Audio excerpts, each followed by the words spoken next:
because it doesn't. And then the last, this is what you probably wanted to see before I started yapping all the time. How's it going to impact the rates? This, I've shown the yellow is the 2 million gallon tank that I think is the best option. And I put together 3 different scenarios, and these could be a caveat of some or all of those parameters, but the first one is a 0% interest rate, 20-year note. BB, rightly so, does not want to borrow any more money for more than 20 years for something like this. So I didn't look at anything longer than 20.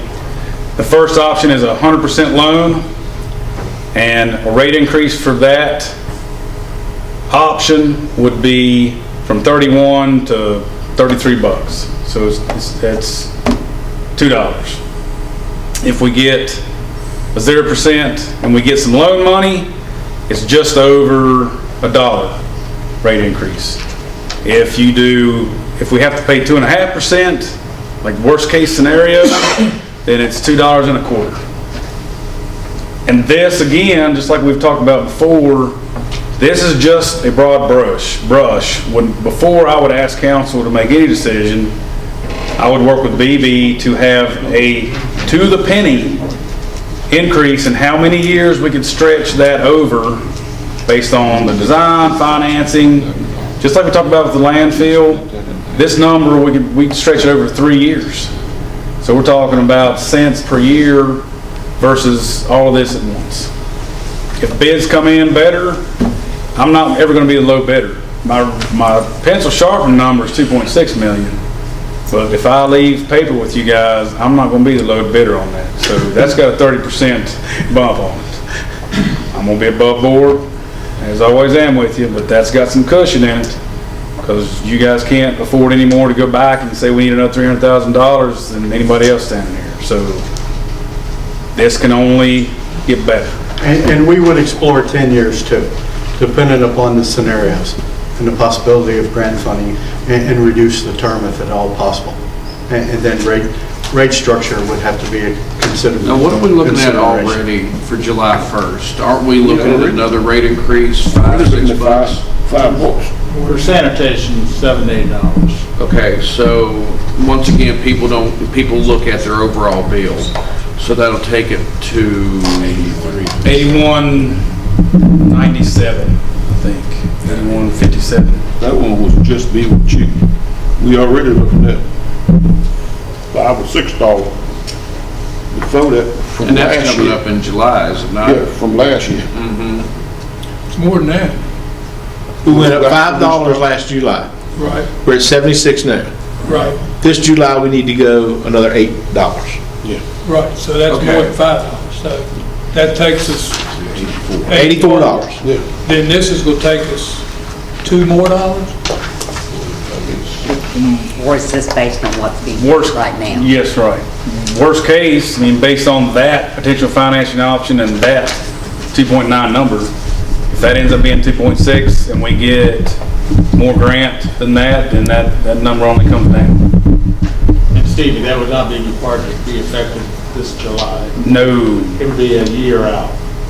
Okay. You have to go through the whole grant process. Well, and that is why I need some council feedback, because when I meet with Marvin on the 25th, if there's several components in what we want that plan to look like council would like to spread any rate increase over a 3-year period of time, then that will be the part of the schedule that I request from DEQ, and that'll be one of the parameters. We're going to get this done at this amount of time. We're going to spread any rate increase over 3-4 years. I need some feedback from staff and council on setting those timelines, because if I go in there with something aggressive, say, yeah, we'll do it in 2 years, we're putting the council in a position to have to generate that money pretty quick. Can you back up 3 slides to the comparison of alternatives? Thank you. All right, the 1B is what you're talking about. Right.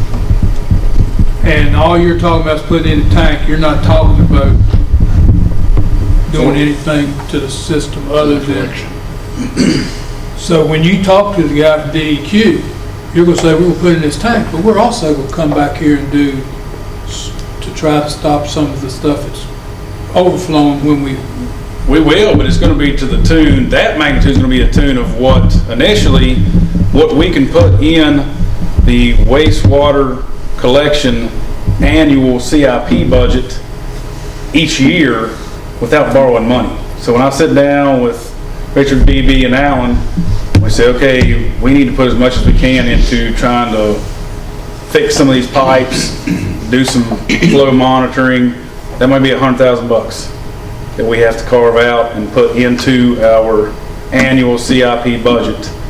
And then when the dust settles and we get to a place where the financial revenue generation situation is better, then we might think about borrowing some money to do another big collection improvement job. But the collection is not, that 14.7 is not part of our plan with the DEQ folks on the 25th. and you have talked to some of the same people I have talked to in the city of Covington, that when we have an overflow, say, in Rivermont, and sewer manholes back up into their yards, and we've told them that the next phase, we're gonna take care of this, now we're not gonna take care of it because we're gonna put a tank in. Well, I can work up numbers to spend 2.9 and $1 million on the collection system. It is never ending, man. It's never ending. You know, we promise people stuff. We're not going to deliver what we promise. We're going to fix Georgia's problem, which we need to fix. I don't disagree with that at all. But now, there's people that have been promised things that they're not going to get. And I don't know where you go. I don't have a clue. We can't spend $17 million. I think we could hit some of those hot spots. I mean, we don't have to bite all of this, but we know where those priority areas are, and we do have, a workable amount of revenues every year to tackle some of those issues. So I think we can still address those, but just be slowly. I will also point out, if we don't do this work with this EQ basin, and we keep having these overflows at the plant, we are going to be fined sooner than later from DEQ. As Steve pointed out, the magnitude of those fines, it's just money going out in violation. We have nothing to show for it. So, I mean, I would hope we could address that. So that does buy us some time to be able, as Steve mentioned earlier in his presentation, to address some of these other collection issues. You did say earlier in that the collection, the 14 million going on up there, would be done over a period of, you were saying 20, 25, 30 years. And so we'd be doing it. It's just the people in the city, would like to have it done sooner, but They don't want to pay $5 extra a month right now. I guess I think that we have got a project that could be a combination of both. Without breaking the bank on the collection system, we can hit some of these hot spots, show that we're hearing some of these folks that have got overflows in their yards, focus on those as point repair projects while we're doing this, at the same time messaging that if we don't do this, then every other penny that we have that could be put in Alan's budget for public works folks to work on those hot spots will be absolutely burned on fines, and all of our collective energy is going to be reactive every time something happens, and we'll never get ahead that way. So I'm hearing city council, we need to not say this is the only thing we're doing.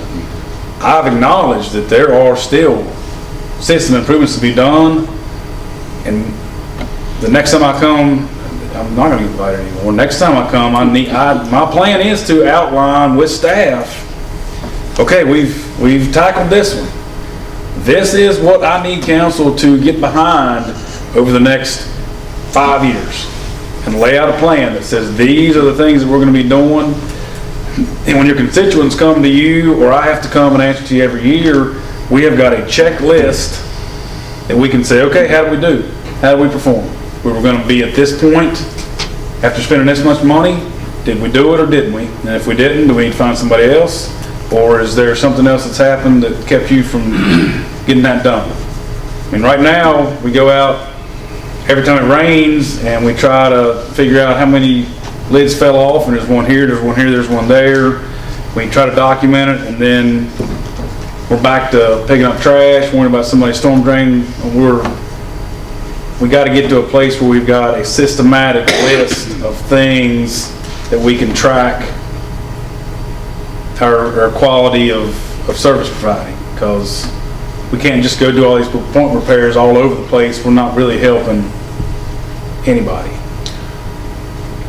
So, when we take the stormwater out of the sanitary sewer system, what do we do with the stormwater? Because, Eric, you are a stormwater man? On construction sites. It goes straight to the Jackson River. And what does, Straight to the Jackson River. And unless we have a chemical plant or some other type of technology that is creating an industrial level waste, it doesn't have to be pre-treated, and Mr. Tyree would be involved with that. If we had somebody come in, we would mandate pre-treatment before it even made it to the river. But if it's coming off the streets, yards, roofs, it needs to pipe, get to that river as fast as it can get there. so what minimum standard is stormwater, and will we suit that minimum standard as far as environmental issues? We'll be fine for where we are existing. Now, new construction that comes in here, they're held to a, and they get lifted up to not just quantity, but quality. They've got a whole host of things they gotta deal with if they come in from scratch. Derek deals with that, but it was stormwater as it exists today, we have no standard we're held to. Correct. It goes, as I said, the faster we can get it to the river and out of the sewer pipe so George doesn't have to treat it, the better. And right now, I believe you said with 30% has been separated, so it goes that direction. Yes. To the river. Correct. Based on, and going back to what the mayor said, based on these long-standing complaints that we've gotten, I hope he doesn't mind me using him as an example. Richard Mines up on Rock Bridge. That might be one you were thinking of. I think he's better off than he was. Long-term problem areas over and over and over. Do we have a working list at this particular point of those type of properties that if we get one of those huge rain events, we pretty well know that we can go to each one of these, and do we have that available as of right now? We have several. That one in particular, we know exactly what's wrong with it. Well, that's been addressed. I don't think it's. Okay, and he hasn't complained. I'm just using him as an example of somebody who for a long period of time. We went up there, and here's an example of what needs to happen. Every one of those hotspots in conjunction with this money. We went up there, took the time, ran the camera through. They were concrete pipe, separated every 10 feet. Every 10 foot, there was a sheet of roots. You push through that sheet, pop through another 10 feet, sheet of roots. Guys went up there, killed off the roots, chopped them out. Is that one of the biggest issues we have right now, you think, with the hot spots, is roots and debris? Okay. Basketballs. We've had bicycles. You had bicycles? Yep. Yes. Hand-push lawnmowers. That's where my mower was. Yeah. Tire rims. I got mad. So the answer to that is yes. Okay, so that's stuff that we can do, and I'm sure is already being done as money is available in the budget. We hit those spots, we camera them, we kill roots, we clean debris. Have we seen any huge reduction in hotspots doing just those small? Some minor. Yeah, Okay. And Okay. we even have policy now over the last year that when we do get events and we know where we got some challenges, we go right there. And we're recognized for doing that by that property owner. They have been complimentary of us for doing those things. We haven't solved those problems, but they are at least aware that we know we got issues. And I think that's the biggest thing. And we're there to provide good customer service. That's what we've been doing. But what's gonna drive our ability to do that, Mayor and the other council members, when we come in front of you folks with the budget request and the real story of what it's gonna take for us to do some of this hotspot repair work, we have got to do a good job of reminding you that this is the way we can do it without carving out $14 million. And every year, it's the easiest pot of money to shift somewhere because nobody's dying immediately. You know, I haven't heard it hadn't rained in 3 months. That's the low hanging fruit. And then we get middle into the year, we're getting pressure to do a better job. There's no money to do it. But it's our job to come to you. We just need to remind council that this is why we've got to keep some money in that pot. So I didn't want to overspeak for Public Works Director Dressler, but that's kind of the position we get put in.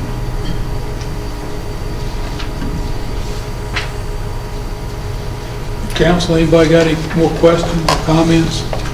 What would that tank be made of?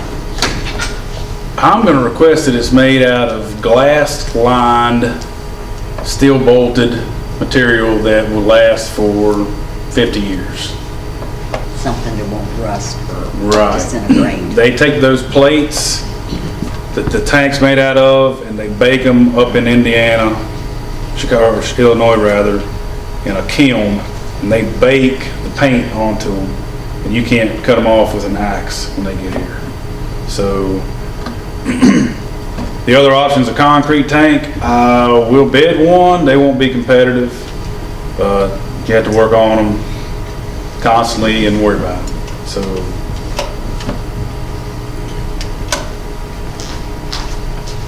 glass-lined, steel bolted tank. That's what that would be called.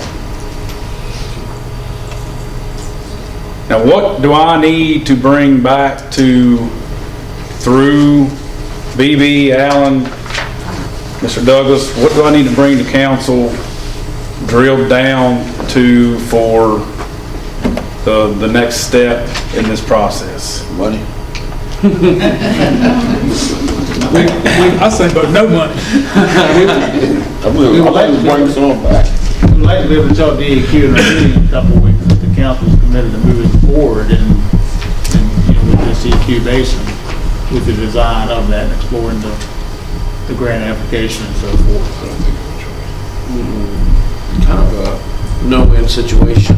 But it would help us to have that in our back pocket. If we're really close to getting this no penalty consent order and they're teetering, we can show that it's got the support of council. It doesn't mean that you have decided to do any rate increase or anything like that, but you are backing the process that we need to move forward with this tank. I think it may be something that is good to have with us when we're doing negotiations with them. So you need a consensus to go through the process. You don't need a consensus for actual financing at this point. I mean, I would assume that we'll come back to you when we're ready to go Because after. that's another 6 months out, wouldn't it? I mean, before we even get to that point. DEQ doesn't even take applications till June. Okay. So I would imagine that we'll have a lot more information and say, here is where we would like to put applications in. Here is the type of funding they have. Here are the rates. Is council okay with those financial institutions being paid for an offer? That would probably be. I have no problem with moving forward with the exploration and, looking at what we need to do, how much it's going to cost, and funding options to get us to that point. Grant option. Yeah, I have no problem with that if that is, what do y'all think? Well, I think it's something we're gonna have to do.